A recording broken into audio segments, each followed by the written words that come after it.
ফরিদপুরে ১৩ বছরের কিশোর চালককে হত্যা করে রিকশা ছিনতাই। ফরিদপুরে হুসাইন নামের ১৩ বছরের এক কিশোর অটোচালকের লাশ উদ্ধার করেছে পুলিশ।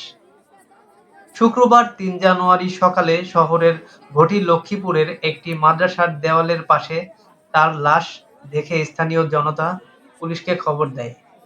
খবর পেয়ে কোতোয়ালি থানার পুলিশের একটি টিম ও সিআইডি ক্রাইম সিনের টিম ঘটনাস্থলে পৌঁছে।